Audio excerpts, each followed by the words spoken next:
Hello, everyone. I'm Rob Goodwin of YourBostonSports.com. Welcome to the show. It's Wednesday night. We're on the eve of Game 1 of the ALDS. The Red Sox traveling for Game 1 and 2 to Cleveland. And we have our ace, Rick Porcello, on the mound. All likelihood, the Cy Young Award winner this year, but we won't find out until after the playoffs. And he's going up against Trevor Bauer. Bauer had a pretty good season, 12-6, I believe. Hopefully they can steal Game 1. Game 2 is David Price against Corey Kluber, and he was 18-9 this year, turned in a fine season. And then Game 3, surprise, surprise, Clay Buchholz is the selected starter by John Farrell, going up against Josh Tomlin. And Tomlin, although he had a rough August, came through with a pretty good September with a 1.40 ERA. But let's get back to Porcello a little bit. There was an article on WEEI.com about how he's pretty feisty on the mound. I guess similar to Pedro Martinez a little bit. He's a different guy the day he pitches, and he wants the ball. He wants the ball back when his infielders make a play. There was an example of where Hanley Ramirez was complimenting Dustin Pedroia on a great play, and Porcello kind of got a little impatient and said, "Give me the bleeping ball." So he wants the ball, and I don't think that's a Porcello that we saw necessarily last year, although we did finish the season strong. But we're seeing a different kind of guy, and I don't know if we can say he's coming into his own, but he's certainly a different Rick Porcello than we saw last year. And maybe the folks in Detroit knew this. We're not sure. Maybe Dave Dombrowski knew this. But anyways, David Price pitching Game 2, and of course we know of his playoff troubles. He led the league in innings pitched this year. And so obviously looking for a strong start from him. I think it's important that they try to win Game 1 because they're going up against probably the toughest starter for the Indians in Game 2, Corey Kluber. So we'll see what happens with that. And we have a special guest host tomorrow night from Cleveland. Dina's going to help us out. She's going to post some pictures, maybe some Facebook Live, and she's really enthusiastic about posting some great content during the game. We know that she's not going to be really up close to the action, but we're looking forward to the pictures and hopefully video that she provides to us during the game. So go Dina, go Sox. And I want to spend a few minutes on Big Papi because, of course, he's in his final season. He's already concluded his final regular season, and this is where playoff time comes. And he is the real Mr. October. Let's not forget about that.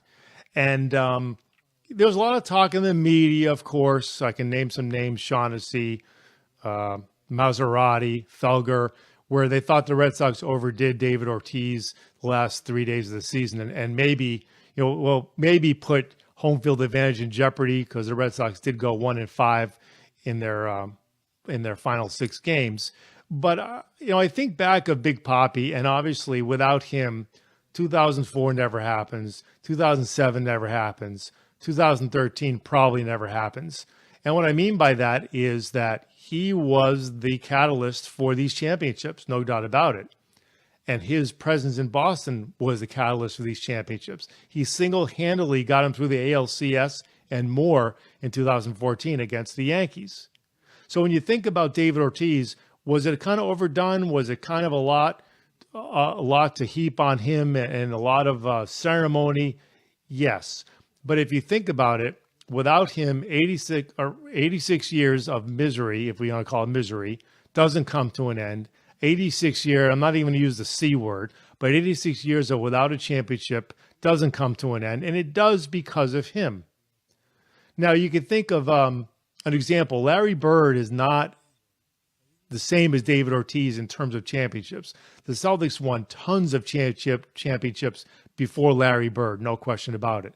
Tom Brady is more, I would say, an equivalent of David Ortiz, because although the Patriots didn't have 86 years without a championship, they were dry for a very, very long time. And then, you can think about Tom Brady and Bill Belichick. Their presence really brought the Patriots the championships and Super Bowl championships that they have.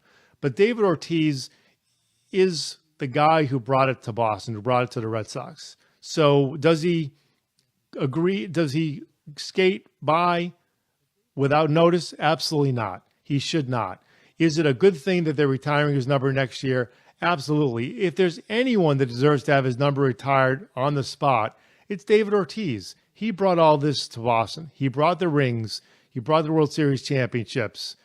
His performance in the playoffs is unquestioned. So you see where I land on that particular topic. Now, can the Red Sox beat Cleveland? Absolutely. The question is, can they win game one?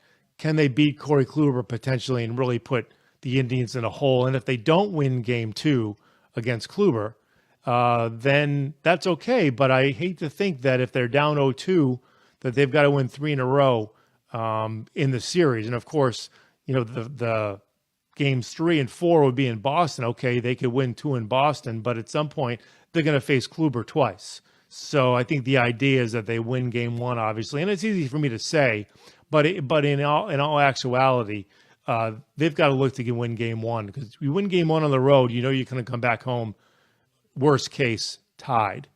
So again, we're looking for a very interesting series.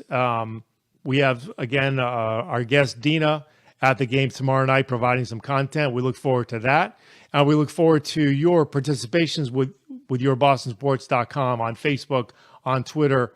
Keep in touch. Get involved. Our show is nothing without you, the fans of yourbostonsports.com. So again, we thank you for watching. Thank you for consuming all of our content. And the content that we like the best is the content that comes from you. So as I always say, get involved. Thanks for watching, everyone. Have a great night.